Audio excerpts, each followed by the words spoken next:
বিসমিল্লাহির রহমানির রহিম। আলহামদুলিল্লাহ। আমরা যে সিরিজটা শুরু করেছিলাম শাহজালাল ইসলামী ব্যাংকের, তার ক্লাস 2 শুরু করবো। আজকে রিটেন ক্লাস শুরু করেছিলাম।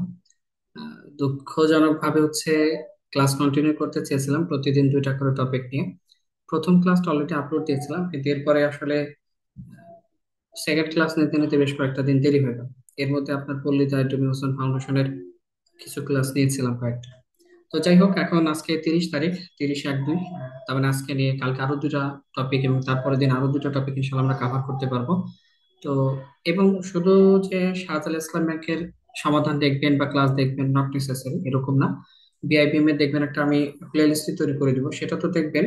সাথে আইবিএ ফ্যাকাল্টি গুলো দেখে নিতে পারেন। রাজবাংলা ব্যাংকের অনেকগুলো ক্লাস নিয়েছিলাম, আপনার ওয়ান ব্যাংকের অনেকগুলো ক্লাস নিয়েছিলাম, পেট্রো বাংলা তো কয়েকটা সিরিজে নিয়েছি, সেগুলো ফ্রি, যেগুলো আছে আর কি, ফ্রি ইউটিউবে আছে। এগুলো একটু দেখবেন, আর আপনাদের ব্যাচে তো ক্লাস আছে, এগুলো নিয়ে সমস্যা নয়। তো সেক্ষেত্রে আমি এটা অলরেডি আপনাদের আমাদের ম্যাথ এক্সপ্রেস বা আব্দুল সালাম গ্রুপে দিয়েছি যে বিগত 20 বছরে শাহজালাল ইসলাম ব্যাংকের রিটেনে কোন কোন চ্যাপ্টার থেকে খুব বেশি প্রশ্ন আসছে, অর্থাৎ have just focused on the important chapter. আমি ইম্পর্টেন্ট চ্যাপ্টার গুলোকে ফোকাস করছি। তো একটু দেখে নিন, এগুলো থেকে খুব বেশি বেশি প্রশ্ন করা হয়েছে। তো গতদিন আমরা ওয়ার্ক অ্যান্ড টাইম শেষ করেছিলাম, আর সাথে চ্যাপ্টার ছিল আর একটা স্পিড টাইম ডিস্টেন্স, তাই না? তো আজকে আমরা যে দুটো টপিক বেছে নিয়েছি তার মধ্যে প্রফিট লস ডিসকাউন্ট খুবই খুবই ইম্পর্টেন্ট চ্যাপ্টার এবং one of the most favourite chapter of BIBM. BIBM খুব ভালো পছন্দের একটা চ্যাপ্টার হচ্ছে এটা। এটা শেষ করব এবং পার্সেন্টেজ, এই দুটো চ্যাপ্টার শেষ করে দিব। আপনাদের মনে আছে কিনা আমি বলছিলাম যে স্মার্ট কনসেপ্টে ম্যাথ শিখতে হলে আপনাকে দুই তিনটা চ্যাপ্টার ভালো করে করতে হবে। সেটার মধ্যে একটা হচ্ছে পার্সেন্টেজ, প্রফিট লস, আর রেশিও অ্যান্ড প্রপোর্শন, তাই না? তো ঠিক আছে, প্রফিট লস আমরা শুরু করছি। কথা না বাড়িয়ে আমরা ম্যাথে যাই। প্রথম ম্যাথটা খেয়াল করি, অনেকবার আসছে এই ম্যাথটা পরীক্ষায়। A trader bought some mangoes for taka 150 per dozen and equal number of apples for taka 100 per dozen. If he sells all the fruits taka 140 per dozen, what will be his profit loss in percentage? আমি এখানে চেষ্টা করব ম্যাথগুলোকে 3 4 5টা অ্যাপ্রোচে দেখানোর জন্য, মানে যতগুলো সম্ভব হয় এই সময়ের মধ্যে। খুব বেশি বেশি কথাবার্তা বলবো না, বিকজ অলরেডি আমি এগুলো সব আলোচনা করে আসছিলাম। তারপরে যারা ইউটিউবে দেখবেন তাদের জন্য যতটুকু প্রয়োজন আমি বলবো, এগুলো বুঝলেই হবে। 4 5টা অ্যাপ্রোচে দেখবো। আমি চেষ্টা করব ম্যাথটাকে ফিল যেন করানো যায়। গতানুগতিক XYZ ধরা আমরা এখানে দেখবো না, ঠিক আছে? তো এটা দেখেন, রিসেন্ট যে কোশ্চেন এসেছিল সেটা হচ্ছে বাংলাদেশ ব্যাংকের ইলেকট্রিক্যাল অফিসার 2023 সালে। এরপরে কিন্তু আরো কয়েকটা বাপেক্স বলেন, এটা সেটাতে আসছে। ম্যাথটা খুবই সিম্পল একটা বিষয়। প্রফিট লসের মেইন একটা কনসেপ্ট হচ্ছে যে কস্ট প্রাইস কত আর সেলিং প্রাইস কত, লাভ হচ্ছে কি লস হচ্ছে। আপনি প্রফিট লসের ম্যাথে যদি কোনোভাবে সিপি এবং এসপিটা বের করে ফেলতে পারেন তাহলে কিন্তু শেষ। সো আপনার সবসময় চেষ্টা থাকবে প্রফিট লসের ম্যাথে সিপি আর এসপি নিয়ে কাজ করা। একটা জিনিস খেয়াল করেন, একজন ব্যবসায়ী কি করছে, 150 টাকা পার ডজন আম কিনছে এবং 100 টাকা পার ডজন উনি কি কিনছে, আপেল কিনছে। ভালো কথা, কতটুকু কিনছে সেই অ্যামাউন্ট বা কোয়ান্টিটি কিন্তু তারা আমাকে বলেনি। এরপরে সে যাই কিনলো না কেন, if he sells all the fruits টাকা 140 পার ডজন, এবং এই যে দুইটা ডিফারেন্ট দামে সে কিনলো, এরপরে সবগুলোই মূলত 140 টাকা পার ডজন করে বিক্রি করে দিচ্ছে। So what will be his profit or loss? কয়েকটা ভাবে এখানে চিন্তা করার সুযোগ আছে, অন্তত 5 6টা অ্যাপ্রোচ, আমি দুই তিনটা একটা দেখাচ্ছি। খেয়াল করেন, অ্যাপ্রোচ ওয়ান, আমি আগে চিন্তা করব যেহেতু আমাদের লাভ হোক বা লস হোক সেটা ডিপেন্ড করবে সিপির উপরে, কস্ট প্রাইসের উপরে ডিপেন্ড করবে। So firstly I have to find out the value of CP and SP. ওখান থেকে আমি ডিটারমাইন করবো লাভ নাকি লস। তারপরে সিপিটা বের করার চেষ্টা করবি, বা আমরা যদি একবার রেশিও নিয়ে কাজ করি তাহলে সিপি টু এসপি নিয়ে কাজ করবো। একবারে লিখলাম, হ্যাঁ। সিপি খেয়াল করেন যে 150 টাকা করে আমাদের আম কেনা হয়েছিল। কত ডজন কিনছিলেন আমি কি জানি? জানি না। তো সাপোজ সেটা আমি 1 ডজন কিনেছিলাম, এক না লিখলেও হয়, বাট বোঝানোর সাথে লিখছি। সেকেন্ডলি আপেল কিনেছি কত টাকা ডজন, 100 টাকা ডজন। কত ডজন? সাপোজ আমি ধরে নিলাম 1 ডজন আমি কিনেছি। এটা আমাদের কি, এই টোটাল অংশটা আমাদের সিপি রিপ্রেজেন্ট করছে। সেলিং প্রাইস কেমন? প্রতি ডজন আমি 140 টাকা করে বিক্রি করছি। কয় ডজন? 1 ডজন না, আমি যতটুকু কিনবো বলা আছে if he sells all the fruits, সব কিন্তু সে বিক্রি করে দেয়। তো আপনি এখানে 1 ডজন কেনেন, এটা 1 ডজন কেনেন, অথবা এটা 10 ডজন কেনেন, এটা 10 ডজন কেনেন, বিক্রি তো সবই করে দিবেন। তো এই রেশিওটা মূলত সেম থাকে, আপনি 1 ডজন 1 ডজন নিয়ে কাজ করতে পারেন। তাহলে কিনেছিলাম কত ডজন? 1 ডজন প্লাস 1 ডজন, মোট আমি 2 ডজন বিক্রি করে দিলাম। 2 ডজন কিনেছিলাম, 2 ডজন বিক্রি করে দিলাম। এটা আপনি 10 ডজন নিয়েও ক্যালকুলেট করতে পারেন, X ডজন নিয়েও ক্যালকুলেট করতে পারেন। বাট সিম্পল থিং হচ্ছে 2 ডজন কিনেছিলাম, 2 ডজন বিক্রি করে দেবো। যত ডজন কিনবো তত ডজন বিক্রি করব। এই কোয়ান্টিটিটা সবসময় সেম থাকবে, রেশিওটা। তার মধ্যে যদি খেয়াল করি 150 আর 100 হচ্ছে এখান থেকে কত, 250, আর এখানে আমাদের কত, 280 আসবে।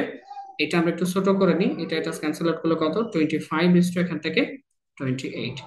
তাহলে খেয়াল করেন, এই যে ঘটনাগুলো ঘটলো, এটার পরে যেটা হয়েছে আমি দেখলাম যে আমার কেনা ছিল 25 টাকা দিয়ে, সেই জিনিসটা আমি বিক্রি করছি কত, 28 টাকাতে। আই রিপিট, আমার কেনা ছিল 25 টাকাতে, সেই জিনিসটা আমরা বিক্রি করেছি 28 টাকাতে। এই জায়গা থেকে আপনি ডিরেক্ট প্রফিট চিন্তা করতে পারেন, দেখা যাচ্ছে প্রফিট হয়েছে, ভেঙেও করতে পারেন। আমার যেহেতু লাভ হোক কিংবা লস হোক, সেটা ডিপেন্ড করে সিপির উপরে। আমি চেষ্টা করব এই সিপিটাকে 100-তে পরিণত করার, অর্থাৎ শতকরায় কতটুকু লাভ হবে সেটা দেখার জন্য। তাহলে এটা যদি 100-তে পরিণত করতে চাই, 4 দিয়ে গুণ করলে 100, এটা 4 দিয়ে গুণ করলে 4 8 112 আর কি।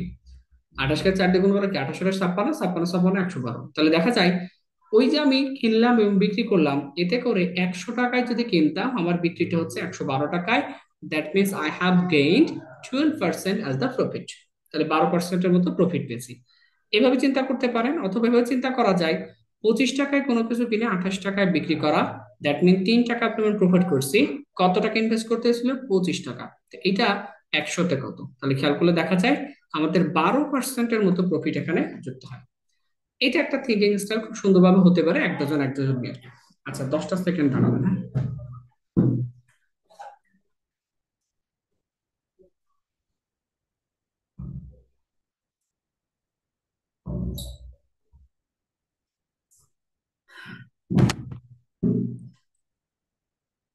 ওকে, তো এইটা একটা চিন্তা হতে পারে আমাদের। আর একটা থিঙ্কিং স্টাইল এখানে কি করা যায় সেটা একটু দেখায়। আশা করি এটাতে কোনো সমস্যা নাই। আমার যতদূর মনে পড়ে এই ম্যাথ আমি সলভ দিয়েছিলাম এর আগে, হ্যাঁ। বিশেষ করে বাংলাদেশ ব্যাংকের ইলেকট্রিক্যাল, যে এটা তো আমরা অবশ্যই সলভ দেওয়ার মধ্যে। এটা তো 2023 সাল হয়েছে, তার মানে আমরা সমাধান করেছিলাম। আর একটা চিন্তা করতে পারি আমরা গড় নিয়ে, সেটা একটু খেয়াল করি যে পার ডজন আমাদের কস্ট কত হচ্ছে, এটা আমরা দেবো অ্যাপ্রোচ 2। আমরা যদি বলি যে কস্ট পার ডজন, আমাদের তো ডিফারেন্ট ডিফারেন্ট দামে কেনা ছিল। আমি যেহেতু সব একত্রে বিক্রি করছি, তো আমি দেখবো একত্রে আমার কত টাকা পার ডজন কেনা থাকে, অর্থাৎ আমি আবারও সিপি নিয়ে কাজ করতে চাই। তাই দেখা যায় 100 টাকা দিয়ে 1 ডজন কিনেছিলাম, আর 150 টাকা দিয়ে আর 1 ডজন কিনেছিলাম, তাহলে মোট 2 ডজন কিনেছিলাম। তাহলে পার ডজন আসবে আমাদের 125 টাকা। অর্থাৎ পার ডজন আমাদের সিপি আসবে 125। সেলিং প্রাইস কত? পার ডজন আপনার সেলিং প্রাইস 140 টাকা। So what is the profit amount? The profit amount is the difference between the CP, sorry, SP and CP। তাহলে 15 টাকা এখানে আমাদের প্রফিট হয়েছে। আচ্ছা, এই যে 15 টাকা প্রফিট হলো, এর জন্য আপনাকে ইনভেস্ট করা লাগছে না? আউট অফ কত টাকা? 125 টাকাতে কি করতে হবে? পার্সেন্টেজে দেখাতে চাই, অর্থাৎ শতকরা এই প্রফিটটা কত সেটা আমরা জানতে চাচ্ছি। তাহলে এখানে যদি খেয়াল করি, 25 দিয়ে ক্যান্সেল আউট করলে কত, 5, 25 দিয়ে ক্যান্সেল আউট করলে 4, আর এটা ক্যান্সেল আউট করলে কত, 3। That means 12% is our required profit. So আলহামদুলিল্লাহ, ইটস আনাদার স্টাইল। তো আর একটা চিন্তা করতে পারি, যেটা আসলে বুকিশ মেথড, আমি এটা হালকা একটু দেখাচ্ছি। যে এই দেখেন, এই ম্যাথগুলো কিন্তু বারবার আসছে, এগুলোকে কিন্তু আমরা পরীক্ষার হলে বসে বসে জটিল করি, এর জন্য সময় পাই না। So math, every logical approach আপনি করতে পারেন, যে কোনো লজিক্যাল অ্যাপ্রোচ আপনি করতে পারেন। ম্যাথের ভাষা, এটা শর্ট হবে কি ব্রড হবে এটা ফ্যাক্ট না, ম্যাথ একটা ভাষায় বুঝে, সেটা হচ্ছে লজিক। তো আমরা যদি এখানে আরেকটা চিন্তা করি, অর্থাৎ অ্যাপ্রোচ 3 যদি চিন্তা করি, সাপোজ ধরে নেন যে বইয়ের ভাষাতে চিন্তা করি, 150 টাকা পার ডজন আমি ম্যাঙ্গো কিনেছিলাম। কত ডজন আমি জানি না, সেটা X ডজন কিনেছিলাম, ভালো কথা। এবং 100 টাকা ডজন আমি আপেল কিনেছিলাম, সেটা কত ডজন, সাপোজ এইটাও আমি X ডজন কিনেছিলাম। তাহলে দেখা যাচ্ছে আমাদের 250 X ডজন পরিমাণ সিপি ছিল। সেলিং প্রাইস কত? সিম্পলি খেয়াল করা দেখা যায় 140 টাকা করে আপনি আহ, বিক্রি করেছিলেন কতটুকু? যতটুকু কিনেছিলেন ততটুকু। সো এইটাই কত, আলটিমেটলি 280 এক্স। দেখেন আসলে সহজগুলোকে এক্স ওয়াই জেডে কঠিন করা হয়।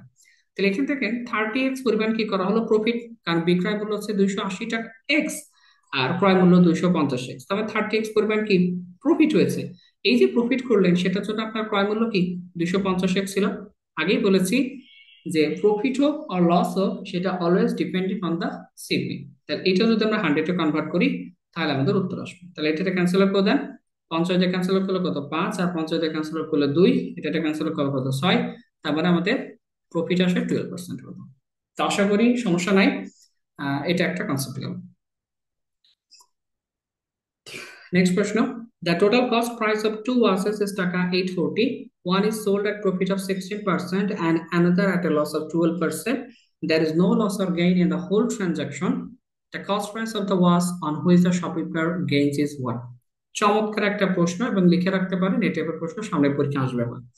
এবং এই টাইপের প্রশ্ন আসে বিশেষ করে এই যে লাইনটা, যে একটাতে প্রফিট হলো আর একটাতে লস হলো, এন্ড এট দ্য এন্ড এটাতে ট্রানজাকশনে কোনো লাভ লস কিছু হয় না, বা পার্সেন্টেজ সেরকম বলতে পারে যে এতটুকু বৃদ্ধি পেলো তারপর এতটুকু হ্রাস পেলো এবং দুইটার পরিমাণটা সমান। এবং এটি সিম্পল অ্যান্ড কম্পাউন্ড ইন্টারেস্টের ক্ষেত্রেও এই প্রশ্ন সাধারণত আসে, যে ওখানে তো সিম্পল ইন্টারেস্টের তো লস হওয়ার সুযোগ নাই। দেখা যায় যে একটা রেট অফ পার্সেন্টেজে যতটুকু আসলো আর একটা রেট অফ পার্সেন্টেজ ততটুকুই আসছে, দুটো ডিফারেন্ট অ্যামাউন্টের মধ্যে সুদের পরিমাণ, ওখান থেকে আমরা কাজ করতে হয়। তো এই প্রশ্ন আমরা 5-6টা অ্যাপ্রোচ 7টা অ্যাপ্রোচ করতে পারবো, অ্যাটলিস্ট কয়েকটা অ্যাপ্রোচ সম্ভব। আমি একে একে কয়েকটা দেখাই, একটু সুন্দর করে দেখতে থাকেন। হ্যাঁ, অনেকভাবে চিন্তা করা যায়। আমরা এই টাইপ আমার মুখস্থ, যে যখনই দুইটা ট্রানজাকশন সমান হয়ে যায় তখন কি কি করা যায়, মিনিমাম স্যাটিসফ্যাকশন করা যায়, রুলস অফ এলিগেশন করা যায়, রেশিও অ্যাডজাস্টমেন্ট করা যায়, ইকুয়েশন করা যায়, ইকুয়েশন দুই প্রকার করা যায়। এই টাইপের প্যাটার্ন আসলে এরকম করা যায়। তো প্রথম আমরা যদি খেয়াল করি total cost of the price, দুইটাও আছে, টোটাল কস্ট আমাদের কত 840 টাকা। ফাইন। দেখেন একটা ঘড়িতে আপনি বিক্রি করছেন সেটা 16%-এর মতো প্রফিট হয়েছে। তো ধরলাম সেটা আমাদের ঘড়ি নাম্বার বা ওয়াচ নাম্বার 1। তো লাভ হোক বা লস হোক সেটা কিন্তু ক্রয় মূল্যের উপর হবে। সো প্রথম ঘড়ি যে ক্রয় মূল্য সেটা আমরা ধরলাম যে W1। তো সেটার উপরে কি হয়েছে 16%-এর মতো প্রফিট করছেন, খুবই ভালো কথা। 16% প্রফিট করছেন, আনন্দের বিষয়। এখন দুইটার কিন্তু টোটাল মূল্য 840, এক একটার তো না, তো তার দুইটা ডিফারেন্ট ডিফারেন্ট মূল্য আছে। তো প্রথম ঘটির উপর 16% প্রফিট করলে যতটুকু টাকা হোক না কেন, সেটা আমি জানি না কতটুকু, জানতে হলে আমাকে W1 এর মান জানা লাগবে। সেটা দেখা যায় দ্বিতীয় ঘড়ির ক্রয় মূল্যের উপর 12% মানের সমান। তাহলে খেয়াল করি দ্বিতীয় ঘড়ি যদি আমাদের W2 হয় সেটার 12% অফ W2। বোঝাতে পারি নাই? সহজ কথা, প্রথম ঘড়ির উপরে 16%-এ যতটুকু লাভ হয়, যে পরিমাণ, সাপোজ ধরেন 36 টাকা, দ্বিতীয় ঘড়ি যখন বিক্রি করেন সেটা 12% লসে, সেটা আসলে 36 টাকায় রিপ্রেজেন্ট করে। দুইটা সমান আর কি। বলা আছে one is sold at A profit of 16% and the other is lot a loss of 12%. There is no loss or gain in the whole transaction. কোনো লাভ লস নাই। তার মানে এখান থেকে যতটুকু লাভ করছিলেন ওই লাভের অংশটা পিঁপড়েই খেয়ে গেছে, এখান থেকে লস হয়ে গেছে। So I have to find out the value of was which you have gained. আপনি যেটাতে লাভ করছিলেন সেটার মূল্য আমাকে বের করতে হবে। এই লাইন লেখার অর্থই হচ্ছে আমি এখনই অনুপাতে চলে যাবো, ম্যাথ শেষ। খেয়াল করি দুই পাশ থেকে আমরা পার্সেন্টেজ ক্যান্সেল আউট করে দেবো। সো আমরা লিখতে পারি W1:W2 ইজ নাথিং বাট আলহামদুলিল্লাহ 12 কত 16। সো আমরা একটু ছোট করে দিই, 4 দিয়ে ক্যান্সেল করলে 3, 4 দিয়ে ক্যান্সেল করলে 4। তাহলে বুঝতে পারছেন কাহিনীটা কি? এই যে প্রথম ঘড়ির যে ক্রয় মূল্য সেটা W1, দ্বিতীয় ঘড়ির ক্রয় মূল্য W2, এটার অনুপাত আলটিমেটলি 3:4 অনুপাতে পরিবর্তিত হয়। এটা এমসিকিউ হলে এই জায়গা থেকে 10 সেকেন্ডে চিন্তা করা যেত। তো তাহলে খেয়াল করে দেখা যায় দুইটা ঘড়ির টোটাল যে ক্রয় মূল্য সেটা আমাদের ভাষায় 4+3 মানে 7 ইউনিট। বুঝছি? দুইটা ঘড়ির টোটাল যে আমাদের ক্রয় মূল্য অনুপাত সেটা 4+3 মানে কি 7 ইউনিট ক্রয় মূল্য আমাদের ভাষায় যে ক্রয় মূল্য 7 ইউনিট, প্রশ্নের ভাষা সেটা 840 টাকাকে রিপ্রেজেন্ট করে। আই রিপিট, আমাদের ভাষায় দুইটা ঘড়ির ক্রয় মূল্য 7 ইউনিট, আমাদের ভাষায় যেটা 7 ইউনিট, প্রশ্নের ভাষা সেটা 840 টাকাকে রিপ্রেজেন্ট করে। আমরা সবকিছু ঠিকঠাক করছি। জানতে চাইছে যেটাতে প্রফিট করছিলেন সেটার ক্রয় মূল্য কত। তো প্রফিট করছিলাম কি W1-এ প্রফিট করছিলাম না, তাহলে W1 কত ইউনিট ক্রয় মূল্য 3 ইউনিট, আর W2 ক্রয় মূল্য কত 4 ইউনিট। তাহলে আলটিমেটলি খেয়াল করা যায় 3 ইউনিটের মান বের করতে হবে, কারণ আমি 3 ইউনিটটাতে প্রফিট করছিলাম। তাহলে খেয়াল করি 3 ইউনিটের মান কত। সহজে করা যায়। 7 840 হয়েছে মানে কি 120 গুণের ভালো দিয়েছে না, 7 × 84। আই রিপিট, 7 840 হয়ে গেছে, মানে 120 টাইমস এর ভ্যালু দিয়েছে। তাহলে 3ও 120 টাইমস এর ভ্যালু দিয়ে দ্যাট ইজ অ্যাবসলিউটলি 360 টাকা। বুঝছেন, চমৎকার প্রশ্ন। এবং আমার মনে হয় এটা চমৎকার একটা থিঙ্কিং। এটাতে কারো কোনো সমস্যা হওয়া উচিত না।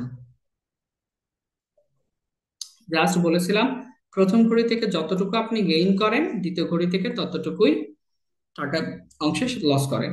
তো আমরা দেখলাম প্রথম ঘড়ি যে মূল্য সেটা 3 অনুপাতে সিপি এবং দ্বিতীয় ঘড়ির সিপিটা 4 অনুপাতে। তাহলে টোটাল 7 অনুপাত আমাদের সিপি ক্রয় মূল্য। আমাদের পাশে যেটা 7 অনুপাত সিপি, সেটাই প্রশ্নের পাশে 840-কে রিপ্রেজেন্ট করে। আমাদের পাশে যেটা 3 ইউনিট, সেটাতে কিন্তু আপনি প্রফিট করছিলেন, তাই না? তাহলে 7 ইউনিট যদি 840 হয়ে থাকে, 3 ইউনিট কত? তাহলে 7 840 হয়েছে, মানে 120 গুণের ভ্যালু দিয়েছে। বা চিন্তা করবেন 12 টাইমস এর ভ্যালু দিয়েছে, সাথে একটা শূন্য আছে। তাহলে 3 ও 12 টাইমস এর ভ্যালু দিয়ে 36, সাথে একটা শূন্য, which is our required answer. এখন আপনার জন্য একটা কাজ থাকলো, আপনারা বের করবেন যে যেটাতে লস হয়েছিল সেটার মূল্যটা কত আসবে, সেটা একটু কমেন্টে জানিয়ে। আমি সাধারণত এরকম দিই না, তারপরও বললাম 4 ইউনিটের মানটা কত আসে সেটা বের করবেন। এটা দুভাবে করা যেতে পারে। 840 থেকে যা বললাম না, আপনারা করিয়ে, হ্যাঁ। তো এটা একটা অ্যাপ্রোচ চিন্তা ভাবনা যেতে পারে। এখানে চমৎকার ভাবে আমি আগেই বলেছি যে মিনিমাম স্যাটিসফ্যাকশন কনসেপ্ট করা যায়, রুলস অফ এলিগেশনও করা যায়। কারণ যেখানে রুলস অফ এলিগেশন করা যায় সেখানে মিনিমাম বা অল্টারনেটিভ স্যাটিসফ্যাকশন করা যায়। দেখেন এখানে আমি রুলস অফ এলিগেশন কেন করবো প্রশ্ন আসতে পারে। এটার কথা হচ্ছে এখানে ইফেক্ট আছে, 3টি ইফেক্ট আছে। 3টি ইফেক্ট কি? 3টি ইফেক্ট, একটা হচ্ছে ইনক্রিজিং ইফেক্ট, একটা হচ্ছে আমাদের কি ডিক্রিজিং ইফেক্ট, এবং এই দুটার ইন্টারাকশনে একটা হচ্ছে নো ইফেক্ট। এরকম 3টে ঘটনা থাকলে রুলস অফ এলিগেশন আমরা অ্যাপ্লাই করতে পারি। আমরা ক্লাসে কিন্তু ওয়েটেড অ্যাভারেজের কনসেপ্ট দেখেছি। তো সেটা এখানে অবশ্যই করা যায়, তবে আমি অনুরোধ করব যে রিটেনের ম্যাথ যেহেতু, এখানে ক্রস এলিগেশনটা আপনারা করবেন না। এখানে ফর্মুলা এলিগেশন বা ওয়েটেড অ্যাভারেজের কনসেপ্ট আমরা দেখিয়েছি, সেটা করবেন, হ্যাঁ। ক্রস এলিগেশন করার দরকার নাই। তবে আমি এখানে ক্রস এলিগেশনই মূলত দেখাচ্ছি দ্রুত করার জন্য। আর ক্রসের সাথে ফর্মুলা এলিগেশনের কোনো পার্থক্য নাই, শুধু সুন্দর করে একটু সোজা করে লিখে দিবেন আর কি। একটা জিনিস খেয়াল করেন যে প্রথম ঘড়িতে আমি, আমাদের যে ওয়াস ওয়ান, আর এটা আমাদের কি ওয়াস টু, ফাইন। প্রথম ঘড়িতে 16%-এর মতো প্রফিট করছি, তাই না? আর দ্বিতীয় ঘড়িতে আমি কি করছি? 12%-এর মতো লস করছি। তো এই যে দুইটা ঘটনা হইলো, আলটিমেট রেজাল্টটা কি? জিরো। কোনো লাভ লস নাই, তো কিচ্ছু নাই। প্রফিটও নাই, লসও নাই, গেইনও নাই, লসও নাই। আলটিমেটলি এখন আমরা যদি খেয়াল করি, আমরা এখন এলিগেট করে দিব। এলিগেট করলে কি, বড়টা থেকে ছোটটা সবসময় কি হয়? বিয়োগ হয়। বা A two minus weighted average is to weighted average minus A one. তাহলে এখান থেকে আমরা যদি বিয়োগ করে দিই বড়টা থেকে, আলটিমেটলি কত থাকবে? তাহলে ultimately was one is to was to থাকবে হচ্ছে 12 এখান থেকে 16। এদিকে লিখেট করলাম, বিয়োগ করলাম, এন্ড এদিকে লিখেট করলাম। তাহলে আলটিমেটলি দেখা যায় 3:4। একদম আগের ঘটনা চলে আসছে না, যে ওয়াস ওয়ান এর যে সিপি 3, আর ওয়াস টু সিপি কত? 4। তাহলে 3 + 4 অর্থাৎ 7 ইউনিট। আমাদের ভাষায় যেটা 7 ইউনিট সিপি, সেটাই প্রশ্নের ভাষায় 840 টাকাকে রিপ্রেজেন্ট করা হয়। জানতে চেয়েছে আপনি প্রফিট করছেন যেটা, সেটা বের করেন। প্রফিট করছিলাম ওয়াস ওয়ানে, আর was one is representing us 3 unit, so the value of 3 unit is what? তাহলে 7 যদি এখানে খেয়াল করি, মানে 120 টাইমস এর ভ্যালু দিবে। এটা 3/60, মানে আলটিমেটলি এটা দিবে। সো আলহামদুলিল্লাহ, আমার মনে হয় আল্লাহর মতো এটাতে বুঝতে কারোর কোনো সমস্যা নাই। তাহলে এটা আমরা এখান থেকে ভাবে চিন্তা করতে পারি। এটা কত গেল? অ্যাপ্রোচ 2। এটা আমরা আরেকটা ভাবে চিন্তা করতে পারি, চমৎকার একটা কনসেপ্ট আছে, সেটা হচ্ছে আগেই বলছি না, এই টাইপের ম্যাথগুলো অনেকভাবে করা যায়, রেশিও অ্যাডজাস্ট করা সম্ভব, সেটা একটু দেখি। আর অল্টারনেট স্যাটিসফ্যাকশনটা আপনারা করিয়ে, সমস্যা নেই, দেখেছি আমরা। এটা আমরা যদি অ্যাপ্রোচ 3 দেখি, সেটা হচ্ছে আমরা রেশিও অ্যাডজাস্টমেন্ট দেখব।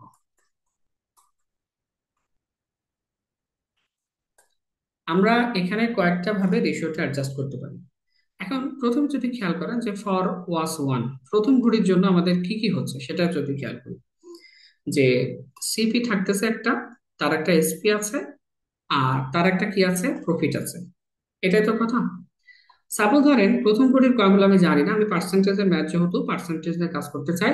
সাপোজ ধরেন 100 টাকা ছিল প্রথম কোটির ক্রয় মূল্য। এখন 16% লাভে যখন বিক্রি করা হয়, তখন সেটা 116 টাকাতে বিক্রি করা হয়। তাহলে প্রফিট কত হয়? Profit is the subtraction between SP and CP. বিক্রয় মূল্য থেকে ক্রয় মূল্য থেকে বিক্রয় মূল্য যতটুকু বেশি হয় সেটাই প্রফিট। তাহলে কি 16 টাকা প্রফিট? আচ্ছা, এটাকে আমরা চাইলে কি ছোট করতে পারি? ছোট করে কাজ করতে পারেন, কোনো সন্দেহ নাই। আমরা রেখে দিচ্ছি আপাতত, আপনি ছোট করলে করতে পারবেন, কোনো সমস্যা নেই, ছোট করলে ভালো সুবিধা। ওয়াশ টু যদি খেয়াল করি, ওয়াশ টুর একটা সিপি ছিল, একটা সেলিং প্রাইস ছিল, আর একটা প্রফিট ছিল। প্রফিট ছিল, ছিল না, কি ছিল, লস ছিল,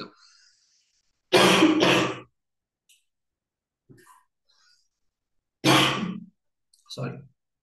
তো তার সিপি কত ছিল? 100 ছিল। সে কি করছে, বিক্রয় মূল্যটা 12% লসে বিক্রি করছে। তার মানে সে কি 88 টাকায় বিক্রি করে ফেলছে। তাহলে 100 টাকায় কিনে 88 টাকায় বিক্রি করার অর্থ হচ্ছে সে কিন্তু কি করছে বলুন তো, 12 টাকা লস করছে। তো এটা -12তে দেখালাম। এখন আমি এটা ছোট করে নিয়েও কাজ করতে পারবো, বাট আমি বোঝানোর সাথে একটু বড় করে রাখছি। একটা জিনিস খেয়াল করেন যে তারা আমাদেরকে বলেছিল লাভের পরিমাণ যত টাকা হবে লসের পরিমাণ তত টাকাই হবে। কিন্তু এখানে দেখা যাচ্ছে লাভের পরিমাণ 16 টাকা, আর এখানে দেখা যাচ্ছে লাভের পরিমাণ 12 টাকা। তাহলে কি এটা ঠিকঠাক আছে? ঠিকঠাক নাই। এখন এটাকে আমাকে ব্যালেন্স করতে হবে। আই রিপিট, তারা বলেছিল আমাদের লাভের পরিমাণ যা, লসের পরিমাণও তাই আছে, রেজাল্ট ট্রানজাকশন শেষে নো লস নো গেইন। তো সেই ক্ষেত্রে যেহেতু ঠিকঠাক নাই, আমরা এটাকে এমন ভাবে অ্যাডজাস্ট করার চেষ্টা করব যেন এই অ্যামাউন্ট আর এই অ্যামাউন্টটা সেম হয়। তাহলে সহজ কথা, আমি এখানে 16 আছে, এটাকে যদি 3 দিয়ে গুণ করি তাহলে রেশিও ঠিক রাখতে গেলে 300, 3 ষোলো কত, এখান থেকে 48, আর এখানে 3 ষোলো কত, সিম্পলি 48। আর এটাকে যদি 4 দিয়ে গুণ করি কত, 400। আর 4 আর 8 গুণ করবো, 4 আর 8 সহজে গুণ করার অর্থ হচ্ছে আপনি 100 গুণ করবেন কত, 400। আর 4 বার 48 বাদ দিয়ে দিবেন, তাহলে 352। অথবা এভাবে গুণ করা যায় যে 90-কে 4 বার গুণ করেন, 4 9 কত, 36, মানে 360। আর 4 দুগুণে 8 বাদ দিয়ে দিবেন, মানে কত, 352। আর এটাকে 4 দিয়ে গুণ করলে দেখা যায় -48। ঠিক আছে। তাহলে একটু জিনিস খেয়াল করেন, আমাদের 48 টাকা এই প্রথম ঘড়ি থেকে, ওয়াজ ওয়ান থেকে 48 টাকা প্রফিট হয়েছিল, অ্যান্ড ওয়াজ টু থেকে 48 টাকা লাভ হয়েছে, এই লস হয়েছে। তার মানে কি এই দুটার কারণে কি টোটাল ট্রানজাকশনে দেখা যাচ্ছে যে কোনো লাভ লস কিছু হয়নি। তাহলে এখন কথাটা ঠিকঠাক আছে, তাই না? তো এখন আমরা কাজ করতে পারবো। খেয়াল করেন যে 300 ইউনিট আমাদের প্রথম ঘড়ির দাম, আর 400 ইউনিট আমাদের দ্বিতীয় ঘড়ির দাম। তাহলে আমাদের ক্ষেত্রে 300 + 400 মানে মোট 700 ইউনিট আমাদের বাসায় দুইটা ঘড়ির কস্ট। আমাদের বাসায় যেটা, খেয়াল করেন আমি কিন্তু সিপি নিয়ে কাজ করছি, এটা সিপি ছিল, এটা সিপি ছিল, এটা সিপি, এটা সিপি। তথ্য যেটা দেওয়া আছে আমি সেটা নিয়ে তো কাজ করবো। তাহলে আমাদের বাসায় যেটা 700 ইউনিট টোটাল কস্ট, এটাই প্রশ্নের বাসায় 840 টাকাকে রিপ্রেজেন্ট করে। জানতে চাইছে যেটাতে প্রফিট হয়, তো প্রফিট কোনটাতে হয় দেখেন। এই যে 300 টাকায় কিনে 348 টাকায় বিক্রি করছিলেন, 48 টাকা প্রফিট। আবার দেখেন এখানে যে আমার -48 হয়েছিল, সেটা আপনি তথ্য থেকে বুঝতে পারবেন। 400 কিনে বেচারা 352 বিক্রি করেছে, তো মাইনাস খাবে নিশ্চিত, বিপদ। তাহলে 700 ইউনিটের ভ্যালু আমাদের পাশে 840 টাকা। জানতে চেয়েছে 300 ইউনিটের মান কত, অর্থাৎ যেটা প্রফিট করছিলেন। তাহলে 300 ইউনিটের মান কত, এখন এটা সহজে কিভাবে ক্যালকুলেট করা যায় আমরা খেয়াল করে রাখবো। যে দেখেন এই শূন্য আর এই শূন্য আমাদের তুলনা করব না। আপনি 700-র সাথে 840-এর তুলনা করতেই পারেন, কিন্তু আমার দরকার কি, আমি দুই দিক থেকে বাদ দেওয়ার কাছে শিখিয়েছি না, শিখিয়েছি। তাহলে 7 কি হয়েছে, 840 হয়েছে। অথবা 7 × 12 = 84, 12 হয়েছে, সাথে একটা শূন্য। সিমিলার ভাবে 3 কি হবে, 12 গুণ হবে, অর্থাৎ 36 হবে, সাথে একটা শূন্য। অথবা 7 840 হয়েছে, মানে 120 টাইমস এর ভ্যালু দিয়েছে। 3ও 120 টাইমস এর ভ্যালু দিয়েছে, 3 120 360 টাকা, which is the required CP of the watch that we have gained. আমরা কিন্তু যেটাতে লাভ করছি সেটার প্রাইস হচ্ছে 360 টাকা। ঠিক আছে। তাহলে আশা করি এটা বুঝতে কোনো সমস্যা নাই। রেশিও অ্যাডজাস্টমেন্ট আমরা অনেকগুলো করেছিলাম, এভাবে অ্যাডজাস্ট করে নিই। এখন লাস্ট আর একটা দুইটা অ্যাপ্রোচ দেখি, আমি এটা শেষ করে দিচ্ছি। আচ্ছা, রেকর্ড হচ্ছে? রেকর্ড না হলে বিপদ, কারণ যারা ইউটিউবে দেখবেন তাদের সমস্যা। ঠিক আছে, আচ্ছা।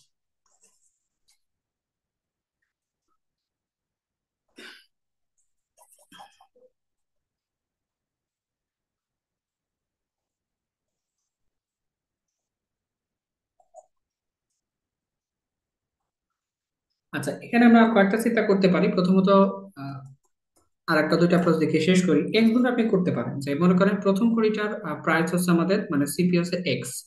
তাহলে দ্বিতীয় ঘড়িটার, এখানে শুধু অল্প কিছু দেখিয়ে শেষ করবো, টোটাল ক্যালকুলেশন করবো না, সময় হবে না খুব বেশি। দ্বিতীয় ঘড়িটা কত, 840 - এক্স আর কি। তাহলে প্রথমটা যদি এক্স হয়, দ্বিতীয়টা আমাদের 840 - এক্স। এখন দুইভাবে ইকুয়েশন তৈরি করা সম্ভব।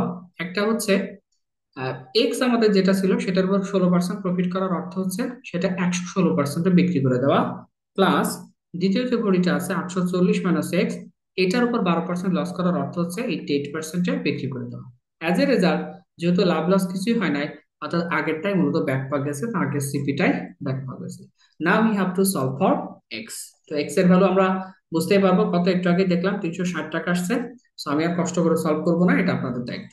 ঠিক আছে, এটা একটা চিন্তা, এভাবে একটা করতে পারেন এক্স যদি ধরে করতে চান।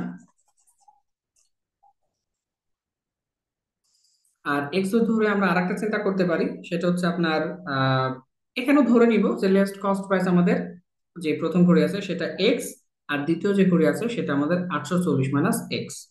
এখন যেহেতু দুই ক্ষেত্রে মূলত সমান লাভ লসের পরিমাণটা, তাহলে এখানে সিম্পলি করবেন যে 16% অফ এক্স, অর্থাৎ এক্স থেকে যতটুকু 16%-এর ভ্যালু, সেটা দ্বিতীয় যে ঘড়িটা ছিল 840 - এক্স, তার 12% হবে। এখন এখানেও ঠিক একইভাবে এক্স এর মান আপনি বের করতে পারেন।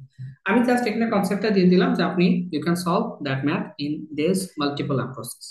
ঠিক আছে, এটা আমি সলভ করলাম না। Next math.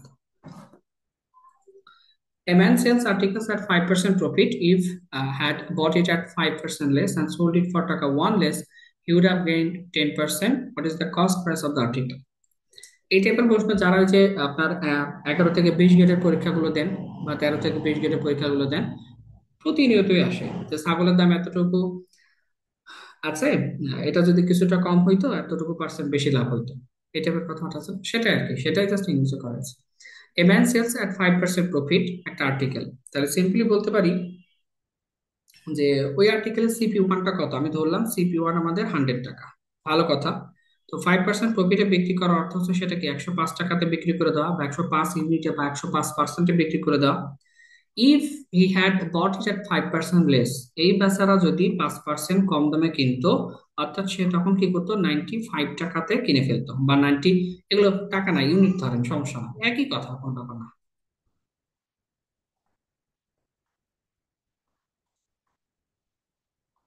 ঠিক আছে, এবং and sold it for টাকা 1 less, he would have gained 10%।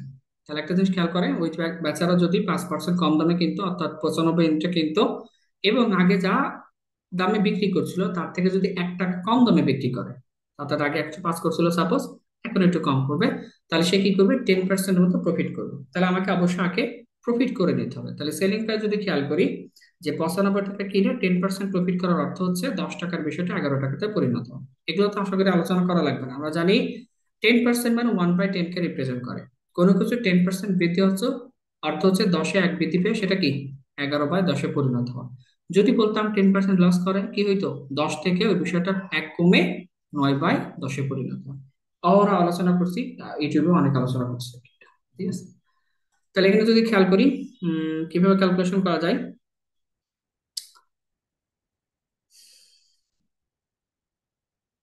কাটাকাটি যাচ্ছে।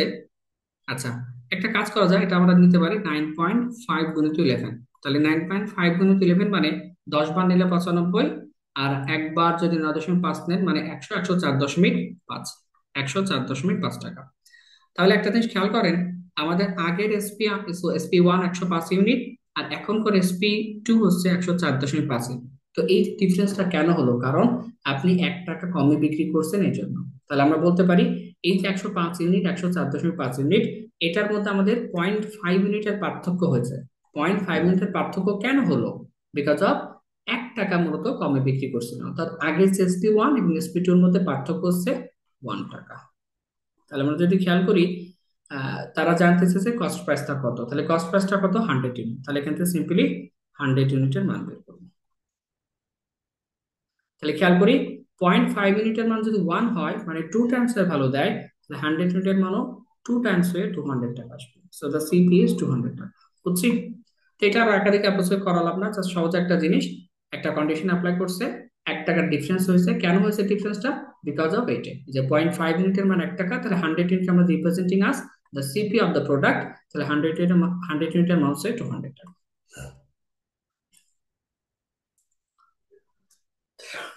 The percentage profit earned by selling an article for taka 1920 is equal to the percentage loss incurred by selling the same article for taka 1280. At what price should the article be sold to make 25% profit? আচ্ছা, এই প্রশ্ন এমন একটা প্রশ্ন যেটা আসবেই, প্রতিনিয়ত প্রশ্ন আসবে, আসতেই থাকবে, আসতেই থাকবে। এবং একটা জিনিস খেয়াল করেন, লাস্ট এই কোশ্চেনটা আসছে আপনার রাজমাগলা ব্যাংকের, এই যে আপনারা যে পোস্টে অলরেডি এখন সবাই চাকরি পাচ্ছেন, সেলস ম্যানেজার এসএম পদে, 18/10/2024, এটা আমি নিজে সলভ করছিলাম, আইবিএ কোশ্চেন করছিলাম। তো এই প্রশ্ন আসবে, এবং এটা খুব কঠিন না, সহজ একটা জিনিস। The percentage profit earn by selling an article for taka 1920। একটা জিনিস খেয়াল করবেন, 1920 টাকায় বিক্রি করে একটা প্রফিট আসছে, এবং সেটা কেমন পার্সেন্টেজে প্রফিট, অর্থাৎ বলেন এত পার্সেন্ট প্রফিট করলাম। তো এটা শুধু প্রফিট এরকম না যে 10 টাকা 20 টাকা প্রফিট করলাম বা 10x পরিমাণ প্রফিট করলাম, rather than is just suggesting as the profit is in percentage, অর্থাৎ 1920 টাকা দিয়ে বিক্রি করে একটা কিছু পার্সেন্টেজ আপনি প্রফিট করছেন না, ভালো কথা, is equal to the percentage loss incurred by selling the same article for টাকা 1280। ওই দেখেন কাহিনী কিন্তু শুরু হয়ে গেছে। 1920 টাকায় বিক্রি করলে যতটুকু পার্সেন্টেজ প্রফিট করলেন, 1280 টাকায় বিক্রি করলে ঠিক ততটুকু পার্সেন্টেজ লস হয়ে যায়। এখন বলা আছে at what price should the article be sold to make 25% profit, কত টাকায় বিক্রি করলে 25% প্রফিট হবে, হবে আর কি। To find out at what price we need to sell it at 25% profit, firstly we have to find out the CP of that product। আপনি লাভ করতে চান বা লস করতে চান আমাদের যায় আসে না ভাই, আমার দেখতে হবে আগে এটা সিপি কত। আমি যদি এটা ক্রয় মূল্য বের করতে পারি, লাভও করতে পারবো, লসও করতে পারবো, কোনো ব্যাপার না।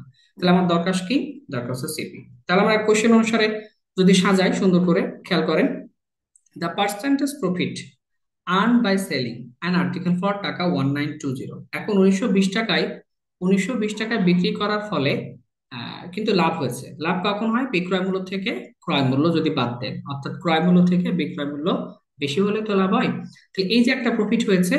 এবং আরেকটা জিনিস খেয়াল করেন, দ্য এই যে পরে বলা আছে, the percentage loss incurred by selling the same article for taka 1280। এবং দেখা যাচ্ছে যে 1280 টাকা যখন বিক্রি করছেন তখন লস হয়েছে। লস মানে কি, কতটুকু, ক্রয় মূল্য থেকে বিক্রয় মূল্য বাদ দিলে। এখন এই ইকুয়েশন সলভ করলে কি হবে, দেখেন, ইকুয়েশন সলভ করলে উত্তর আপনি পাবেন, but the process is not correct. কেন কারেক্ট না, কারণ বলা আছে the percentage profit, percentage profit, প্রফিটটা কিসে ছিল, পার্সেন্টেজে ছিল। তাহলে এই যে এত টাকা আপনি লাভ করলেন, কত টাকা ইনভেস্ট করে, সিপি ইনভেস্ট করে, বুঝছেন? এই যে সেলিং প্রাইস মাইনাস কি কস্ট প্রাইস, এটা লাভ না, কার উপর লাভ হয়, সিপির উপরে লাভ হয়। এবং এটা কি পার্সেন্টেজে আমাদের কনভার্ট করতে হবে, ঠিক আছে? তাহলে এখানে খেয়াল করলাম, এই যে আমাদের প্রফিটটা করলাম, এই প্রফিটটা আমাদের এই যে যেখানে যতটুকু লস করেছি তার সমান। আশা করি এখানে বুঝতে কোনো সমস্যা নাই। আই রিপিট, এখানে একটা লাভ হয়েছে, সেটা পার্সেন্টেজের ভাষায় কত, 1920 টাকায় বিক্রি করে যতটুকু লাভ হয়, 1280 টাকায় বিক্রি করে ঠিক ততটুকুই লাভ হয়, অর্থাৎ দুইটা পার্সেন্টেজের পরিমাণটা এখানে সমান আছে। হয়তোবা এটা ক্রয় মূল্যটা মাঝামাঝি আসবে, 1920-এ বিক্রি করে তো অনেক বেশি লাভ হলো, আর 1280 বিক্রয় করে তো লস হয়ে গেল। তার মানে 1280 এবং 1920-এর মাঝামাঝি একটা জায়গায়, কোনো একটা জায়গায় আমাদের এটা সিপি দাঁড়াবে। তারপরে খেয়াল করি, দুই দিক থেকে এটা এটা ক্যান্সেল আউট করে দেওয়া যায়, এটার এটা ক্যান্সেল আউট করে দেওয়া যায়। তাহলে সিপি সিপি মিলে কত, এখান থেকে 2 সিপি হবে, আর এখান থেকে 1920 আর 1280, তার মানে 12, 100, 1300, 3200, তার মানে আলটিমেটলি খেয়াল করি 3200 টাকা। তাহলে সি ফিজিক্যাল টু কত, 1600 টাকা। অর্থাৎ দেখেন এটার প্রাইসটা আমাদের, সিপি ছিল আমাদের 1600 টাকা। এখন বলে দিবেন অ্যাট 25% প্রফিট, যদি আপনি 25% প্রফিট করতে চাই, we need to sell it at, আমাদের এটা বিক্রি করতে হবে কত, 1600 গুণিত, কি ব্যাপার, কেটে গেল কেন?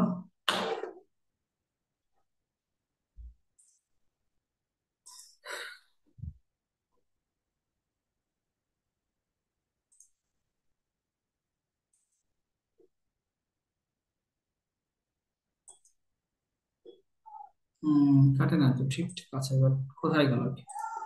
আচ্ছা, খেয়াল করি, 1600 টাকার উপরে আবার 25% প্রফিট করতে হয়, তাহলে 25% প্রফিট করার অর্থ হচ্ছে 4 টাকার বিষয়টা 5 টাকায় বিক্রি করতে হয়, মনে আছে?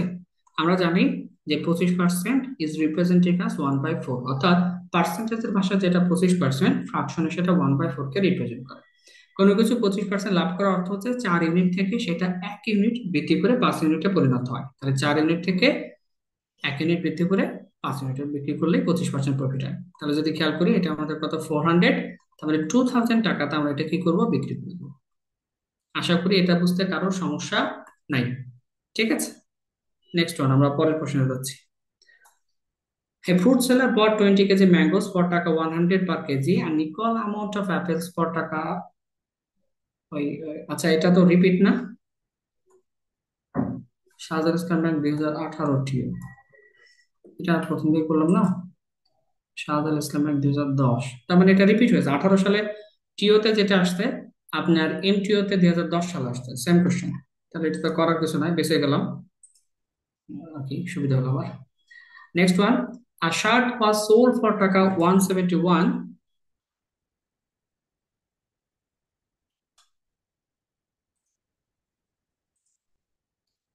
and the gain was as much percent as it cost in টাকা amount. So what was the purchase price of the shirt?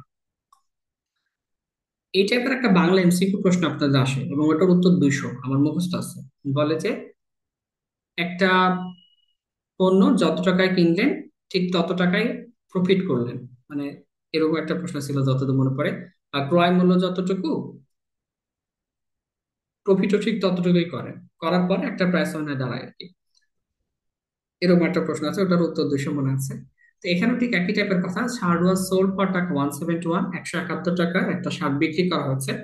এটা কিভাবে বিক্রি করা হয়েছে, অর্থাৎ সেলিং প্রাইসটা কত, 171। আচ্ছা কিভাবে, and the gain was as much percent as it cost in টাকা amount, অর্থাৎ এটা যে কস্ট ছিল, এটা যদি আমরা এক্স ধরে করি, এক্স ধরে করার সুবিধা হবে।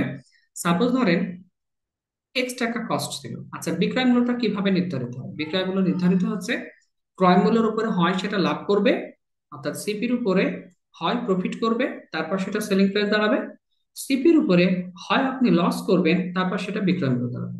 তো এই যে 171 টাকা আসলো, এটা তো আর আকাশ থেকে আসে না, কেমন আসছে, ক্রয় মূল্যের উপরে একটা লাভ করবেন। তো এই যে ক্রয় মূল্যের উপরে লাভটা করবেন, সেই লাভটা কেমনে, কতটুকু, যতটুকু ক্রয় মূল্য ছিল ঠিক ততটুকুই আপনি আবার পার্সেন্টেজ আকারে লাভ করছেন। বুঝছেন ঘটনা, যে ক্রয় মূল্য সাপোজ ধরেন এক্স টাকা ছিল, তো এক্স টাকার উপরে আপনার একটা তো পার্সেন্টেজ প্রফিট করতে হবে, তো এক্স টাকার উপরে এক্স পার্সেন্টই প্রফিট করছেন, অ্যাজ এ রেজাল্ট আপনার ক্রয় মূল্য আসছে 171 টাকা। এটা কেমন, সাপোজ ধরেন একটা কলমের দাম 36 টাকা, 36 টাকার উপরে 36% লাভ করলে ওইটা সাপোজ ধরেন 42 টাকা এসে দাঁড়ালো। এভাবে তো বিক্রয় মূল্যটা দাঁড়ায়। তো এখানেও ঠিক একই কথা, যে শার্টের আসলে ক্রয় মূল্য এক্স টাকা ছিল, এক্স টাকার উপর আবার এক্স পার্সেন্ট, যতটুকু ক্রয় মূল্য ছিল ঠিক তত পার্সেন্ট আকারে প্রফিট করলে 171 দাঁড়াচ্ছে। Now I have to find out the value of x. তাহলে আমরা যদি খেয়াল করি এক্স, আর এখানে কত, এক্স স্কোয়ার বাই 100, তাই না, এখানে আমাদের এক্স স্কোয়ার বাই 100 সমান 171। এবার তো বিপদ, এগুলো সলভ করা তো বেশ ঝামেলা। তাহলে একবারে যদি করি, এখানে এক্স স্কোয়ার প্লাস এখান থেকে কত আসবে, 100x আসবে, আর যদি লসও করি এখানে একবারে 171, এখানে দুইটা শূন্য, সমান সমান কত, শূন্য। তাহলে এখানে যদি মিডল টার্ম করতে চাই, তাহলে প্রথম কথা হচ্ছে 19 গুণিত 9, 19 গুণিত 9, 9 190, 181, আমার দরকার হচ্ছে, না 181 না, এটা হচ্ছে 171, এক্স স্কোয়ার প্লাস আমার দরকার হচ্ছে 190 সাথে যদি 90 নিই, হ্যাঁ আসবে, খেয়াল করেন 190x মাইনাস, আমি এখান থেকে 90x মাইনাস এখান থেকে 171, দুইটা শূন্য সমান সমান 0। লজিক্যাল এখান থেকে আমি 100x পাচ্ছি, এবং এখান থেকে এটা গুণ করলো, 19কে 9 দিয়ে গুণ করলে কি, 19কে 10 দিয়ে গুণ করলে 190, আর একটা 19 যদি বাদ দেন সেটাকে 171 চলে আসে। তো সেই সুযোগটা মূলত এখান থেকে আমরা নিলাম।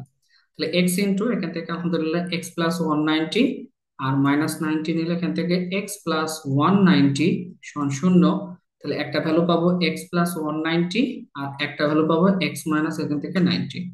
শার্টের price, the price of shirt can not be negative, so the value x plus 190, একটু দেখাই দিবেন, হ্যাঁ, এক্স প্লাস 190 সমান 0, we can not accept the minus 190, so এখান থেকে আলটিমেটলি এক্স 198। বুঝতে পারতেছেন যে কাহিনী কোন দিকে আগাবে, এটা শুধু শুধু আলোচনা করা ছাড়া কিছুই না। So what are the purchase price of the shirt, purchase price of the shirt is 90 টাকা। ঠিক আছে, আলহামদুলিল্লাহ এটা বুঝতে আশা করি সমস্যা নাই। তবে এটা যদি এমসিকিউ হতো, to be honest that should 10 সেকেন্ডের বেশি নেওয়া উচিত না। এটা একটা কথা, এটা দ্রুত করা যায়। On selling 70 balls at টাকা 720, there is a loss equal to the cost price of 5 balls. The cost price of a ball is 1. যারা ডিবিবিএল এর ক্লাস দেখেছিলাম, এই ম্যাথ আমার মনে হয় হুবহু আমি করেছিলাম। হ্যাঁ, করিয়েছিলাম। একটা জিনিস খেয়াল করেন, 17টা বল আপনি বিক্রি করছেন কয় টাকায়? 720 টাকায়। তো দেখা যাচ্ছে 17টা বল 720 টাকায় বিক্রি করে আপনার কিছু লস হয়েছে। সুবিধা হইতো এই লসের পরিমাণটা যদি কোশ্চেনে বলে দিত কত টাকা। চালাকি করছে, বলে দেয় নাই, না বলে কি বলছে, যতটুকু লস হয়েছে equal to the cost price of 5 বলস, সেটা আসলে 5টা বলের ক্রয় মূল্যের সমান। বুঝছি, যতটুকু লস হয়েছে সেটা তো টাকায় বলে দিলে আমার জন্য সুবিধা হইতো, কিন্তু সেটা তো প্রশ্নকর্তার জন্য সুবিধা না। এই জন্য সে বলছে ওইটা 5টা বল যত টাকাতে কিনছিলেন সেটার ক্রয় মূল্যের সমান। I have to find out the value of CP of a ball. তাহলে এটা সহজে কিভাবে করা যায়? অনেকভাবে এটা চিন্তা করার সুযোগ আছে। একদম স্ট্রেট কাট কথা হচ্ছে, 17টা বল আমি কিনেছিলাম, এরপর কি করছি, সেই 17টা বল আমি কি করছি, বিক্রি করছি। তাহলে এখানে ক্রয় মূল্য আগে আর বিক্রয় মূল্য পরে, মানে কি ক্রয় মূল্যের মানটাই বেশি ছিল বিক্রয় মূল্য থেকে। তাহলে এক্ষেত্রে কি লস হয়েছে? কিনছেন 390 টাকা দিয়ে, বিক্রি করে আসছেন 360 টাকায়, তো লস করছেন না? করছেন। তাহলে এই যে CP minus SP, that is producing loss. সেই লসটা কত টাকায় না বলছে, টাকায় না বলে ওরা বলতেছে এটা 5 অফ সিপি, অর্থাৎ 5টা বলের ক্রয় মূল্যের সমান। ঠিক আছে, তো এখানে খেয়াল করা যায় যে এই যে 17 সিপি থেকে 5টা সিপি বাদ দিলে 12 সিপি আসে, সমান সমান কত, 17 এসপি। এখান থেকে কয়েকভাবে চিন্তা করা যায়। সিপি ইস টু এসপি নিয়ে করা যায় যে 17:12, এভাবে করা যায়। অথবা ডিরেক্টলি করা যায়। ডিরেক্টলি দেখাচ্ছে কিভাবে, যে 17টা বলে বিক্রয় মূল্য কত ছিল, 720 টাকা ছিল। তাহলে আলটিমেটলি দেখা যায় CP of a ball 720 divided by 12, তার মানে 60 টাকা। 6 বরং 72, আপনি দেখছেন একটা বলের ক্রয় মূল্য কত, 60 টাকা আসে। এটা বুঝতে সমস্যা নেই আশা করি। 17টা বল কিনছিলেন, 17 বল তো বিক্রি করছেন আপনি, তো এই যে বিক্রি করে একটা লস খাইলেন, সেটা লস কি কত টাকায় বলে নাই, বলছে 5টা বলের ক্রয় মূল্য সমান। সুন্দর কথা, ক্যালকুলেশন করে দেখলাম যে আসলে একটা বলের ক্রয় মূল্য 60 টাকা আসে। এভাবে করা যায়। আর যদি এই লাইন থেকে একটু বৃদ্ধি করতে চান তাহলে কিভাবে করা যায়, যে সিপি ইস টু এসপি, সেটা 17 কত এখান থেকে 12 আর কি। তো এই যে 12 ইউনিট, সেটা কি বলেন তো, সেলিং প্রাইস না? তো আমাদের ভাষায় যেটা 12 ইউনিট সেলিং প্রাইস, সেটা প্রশ্নের ভাষায় 720 টাকাকে রিপ্রেজেন্ট করে। ঠিক আছে, তাহলে এটা আসলে করা যাবে, সমস্যা নেই। যেহেতু আমাকে ক্রয় মূল্য বের করতে হবে, so আমি 17 ইউনিট কত সেটা বের করে নিই। যদি এটা আসলে বাহুল্য দোষ, মানে একটু শুধু শুধু লেন্থি করা। 17 ইউনিট কত, দেখেন 12 720 হয়েছে, মানে 60 টাইমস এর ভ্যালু দিয়েছে। তাহলে এইটা 60 টাইমস এর ভ্যালু দিবে, তাহলে 17 মানে 6 17 102, মানে 1020 টাকা হবে। তাহলে খেয়াল করেন, 1020 টাকা ছিল 17টা বলের ক্রয় মূল্য। আই রিপিট, 1020 টাকা ছিল 17টা বলের ক্রয় মূল্য। তাহলে একটা বলের ক্রয় মূল্য সিম্পলি 60 টাকা আসবে। আশা করি বুঝতে কোনো সমস্যা নাই। আমি দুভাবে দেখালাম, চিন্তা করার সুযোগ রাখলাম। আপনারা করবেন প্রথম উপায়ে, এই যে এখান থেকে একটু সুন্দর করে শেষ করে দিবেন। ঠিক আছে, আচ্ছা নেক্সট চ্যাপ্টার, এটা আমাদের পার্সেন্টেজ। দেখি কয়েকটা আছে। In a school there are equal number of boys and girls among the students. আচ্ছা, এটা একটু মিস্টেক আছে, এটা আসলে ঠিক করা হয়নি, এটা একটু মিস্টেক আছে। সেটা হচ্ছে এখান থেকে একটু ওয়েট। আচ্ছা, ঠিক করা যাবে না এটা। আমি, এটা 1/8 হবে, হ্যাঁ, একটু দেখেন। In a school there are equal number of boys and girls among the students. আমি যখন কোশ্চেন তুলতাম তখন আসলে গুগল লেন্স দিয়ে কপি পেস্ট করছি তো কোশ্চেনটা, এটা উঠে গেছে। পরে দেখছি ঠিক করব, আর ঠিক করা হয় না। So among the students 1/8 of the girls and, এটা ছিল 5/6 অফ দ্য বয়েজ। এটা 5/6 অফ দ্য বয়েজ ছিল residing in a hostel. What percent of the six students? What percent of the six students কেন হবে, এরকম তো কোশ্চেন সম্ভব না, এটা 6 থাকার কথা না। What percent of the students, ওই যে কপি পেস্ট করছি গুগল লেন্স থেকে, পরে এডিট করা হয় না। Consist of the boys who do not reside in the hostel among all students. আচ্ছা, প্রশ্নের আমার মর্মার্থটা বলি। মানে একটা স্কুলে বালিকা আছে এবং বালক স্টুডেন্ট আছে। তো দেখা যায় আহ, বালিকাদের 1/8 8 অংশ হস্টেলে থাকে এবং বালকদের 5/6 অংশ অংশ হচ্ছে হোস্টেলে থাকে। তো টোটাল স্টুডেন্টের কত সংখ্যক আমাদের ছাত্র হোস্টেলে থাকে না সেটা ফাইন্ড আউট করতে হবে। তো এটা কয়েকভাবে চিন্তা করা সম্ভব, সেট দিয়েও সম্ভবত করা যাবে। তো আমরা যদি সহজে করতে চাই এটা, তাহলে ধরে নিব যে আমি একটা জিনিস খেয়াল করবেন, এটা কিন্তু ফ্রাকশনের ম্যাথ। একটা ফ্রাকশন 1/8 আর একটা ফ্রাকশন হচ্ছে 5/6। যারা ডিবিবিএল এর ক্লাস দেখেছিলেন, ফ্রাকশনের ম্যাথ আমরা কয়েক টপিক করছিলাম। মাল্টিপ্লাই ফ্যাক্টর কনসেপ্ট অন্যতম একটা কনসেপ্ট ছিল, ইকুয়েশন ছিল, রেশিও অ্যাডজাস্টমেন্ট ছিল। তো ফ্র্যাকশনের ম্যাথগুলো 3 থেকে 4-5টা অ্যাপ্রোচে এমনিতে করা যায়। তো আমরা যদি এলসিএম অ্যাপ্রোচ ছিল, এলসিএম খুব জনপ্রিয় অ্যাপ্রোচ এখানে। তো আমরা যদি এলসিএম করি, দেখেন 6 আর 8-এর এলসিএম কত? 24। তো আমরা ধরে নিব যে বয়েজ প্লাস গার্লস, বয়েজ আমাদের 24 জন করেছিল আর গার্লস আমাদের 24 জন করেছিল, মোট আমাদের কত? 48 জন ছিল। ফাইন।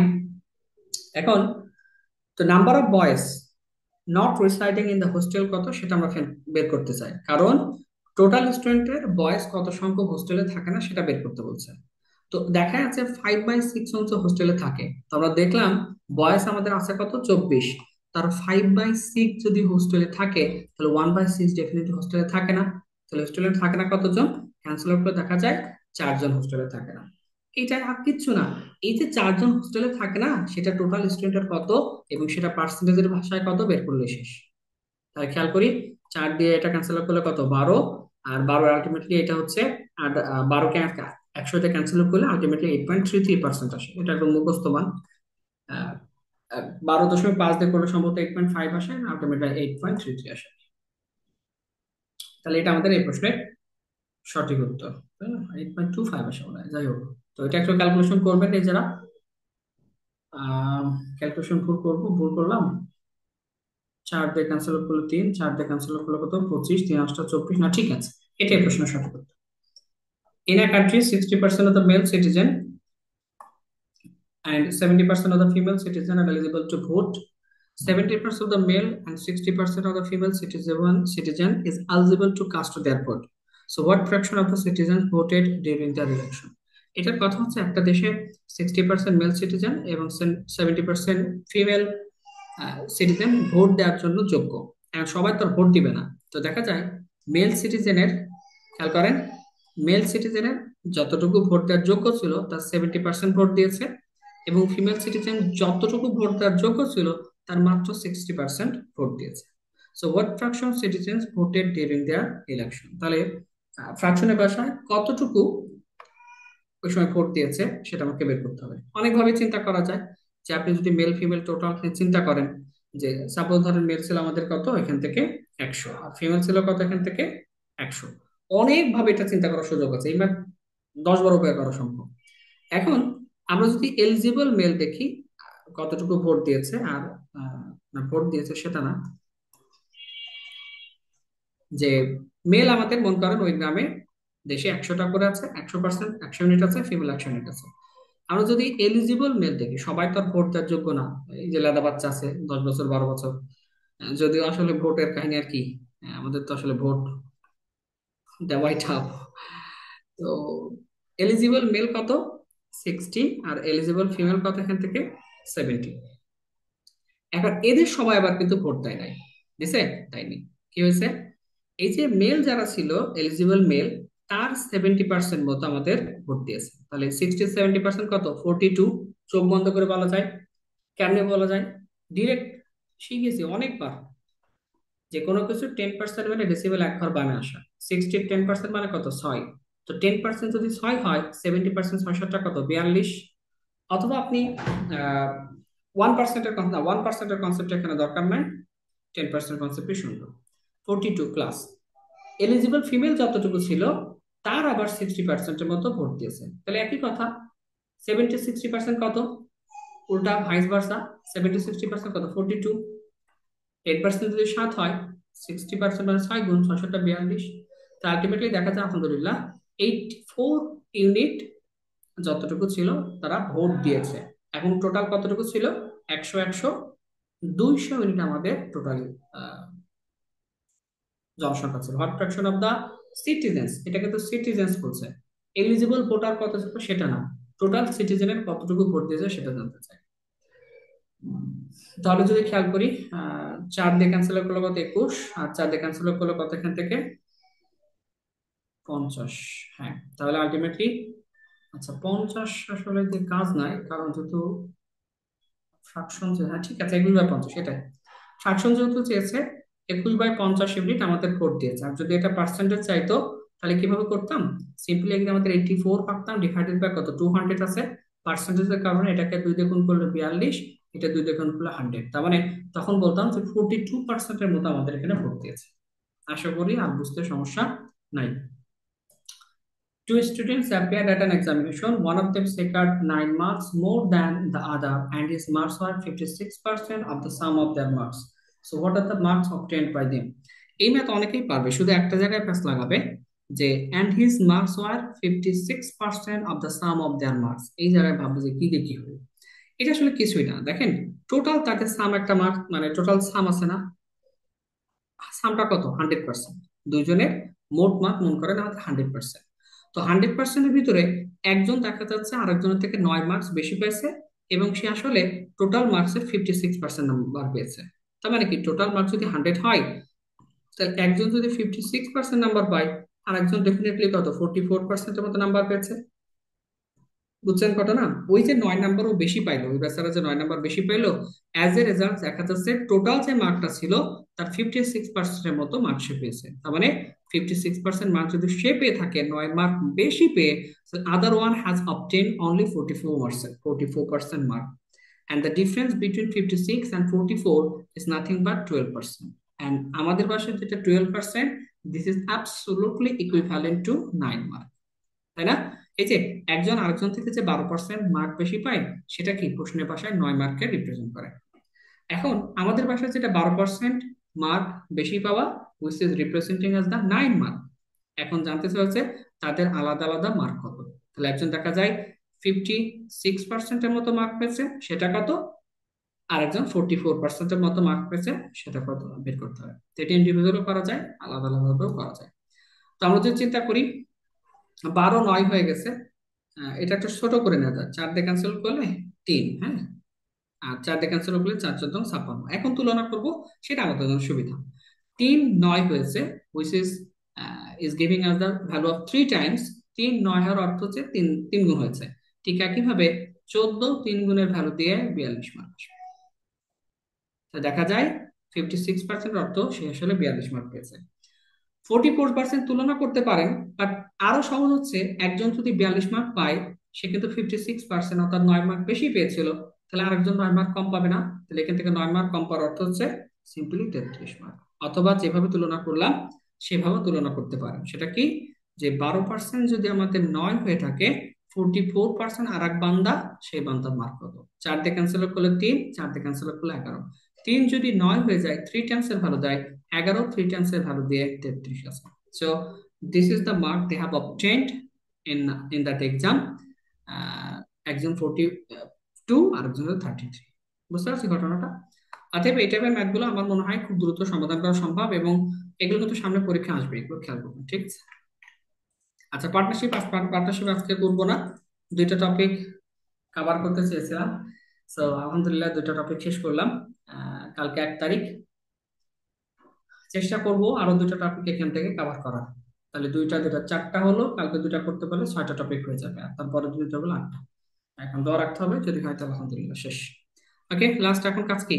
এখন কাজ হচ্ছে প্রমোশন করা। কিসের প্রমোশন? ব্যাচের প্রমোশন। যারা অলরেডি দেখছেন তারা এখন সুন্দর করে স্কিপ করে পড়তে বসে যান, আর যারা দেখেননি অল্প 10 সেকেন্ড।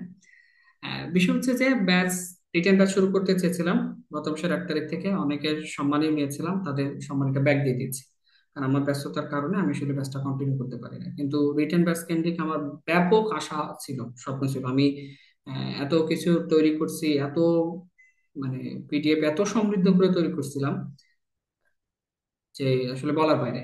তো সেটা আমি কন্টিনিউ করতে পারিনি। এখন সামনে রিটেন ব্যাচ আসতে আপাতত দেরি হবে, এখন আনতে পারছে না ব্যস্ততার কারণে। বাট ফিফথ ব্যাচ যেটা চলছে, এটা দিয়েও মোটামুটি আলহামদুলিল্লাহ আপনি ভালোই চালিয়ে নিতে পারবেন। অনেক স্টুডেন্ট আমার মতো এখানে আছে। আমি যেভাবে আলোচনা করছি তাতে এক্সাম হলে গিয়ে আপনি একটা মানসিক শান্তি পাবেন, বা ম্যাথটা যেভাবে হ্যান্ডেল করা যায় সেটা একটা বিষয় বুঝতে পারবেন। আমি সবসময় এখানে চেষ্টা করছি এক্সাম হলে অ্যাপ্রোচ নিয়ে কাজ করা। একটা ম্যাথ তিন চার পাঁচটা অ্যাপ্রোচ, ছয়টা অ্যাপ্রোচও মনে আছে, সেগুলো দেখানো। ম্যাথটাকে কিভাবে ফিল করা যায় সেটা আমি এখানে দেখানোর চেষ্টা করছি। আপনি এতটুকু শিওর থাকতে পারেন একটা চ্যাপ্টারে যদি 200টা ম্যাথ থাকে, সম্ভবত দুইটা ম্যাথ আমি এক্স ওয়াই জেড ধরছি, আর বাদ বাকি 198টা আমাদের স্মার্টলি কিভাবে আমাদের মাথাটা কাজ করে সেটা নিয়ে আলোচনা করছি। তো এত কিছু তো ব্যাচ সম্পর্কে বলা যায় না। সুবিধা হয় হচ্ছে জানতে চাইলে, এবার শেষ হয়ে গেছে রেকর্ড আর কি। জানতে চাইলে আমাকে হোয়াটসঅ্যাপ করবেন, এই যে 01540 068363। এই নাম্বার হোয়াটসঅ্যাপ করলে আমি ডিটেলসটা দিব, ওখান থেকে পড়ে you can take your decision, কোনো সন্দেহ নাই। আর আমার আইডি বা সবকিছু সম্পর্কে তথ্য কোথায় পাবো? বিভিন্ন সলিউশন যখন শুক্রবারে হয়, পরীক্ষা হয়, সেগুলো সলিউশন আমি সাধারণত এই যে ম্যাথ এক্সপ্রেস বাই আব্দুল সালামে আলহামদুলিল্লাহ আমরা দিয়ে থাকি। তো এখান থেকে আমার ব্যাচের তথ্য বলেন, আমার তথ্য বলেন, আহ, সমাধান বলেন, বিভিন্ন পরীক্ষার তথ্য বলেন, সবগুলো মূলত পাওয়া যাবে। ঠিক আছে। আর অ্যাডমিট হওয়ার ক্ষেত্রে চিন্তা করতে হবে, এই যে এই নাম্বারে সম্মানী পাঠিয়ে আমাকে জাস্ট বিতে হোয়াটসঅ্যাপে ইনবক্স করবেন, দেন বাদ বাকিটা আমি দেব। ঠিক আছে। তো ঠিক আছে, সবাই ভালো থাকেন। আলহামদুলিল্লাহ ক্লাস শেষ করলাম, আগামী দিন আরো দুটো টপিক কভার করবো। ঠিক আছে, আসসালামু আলাইকুম রহমতুল্লাহ।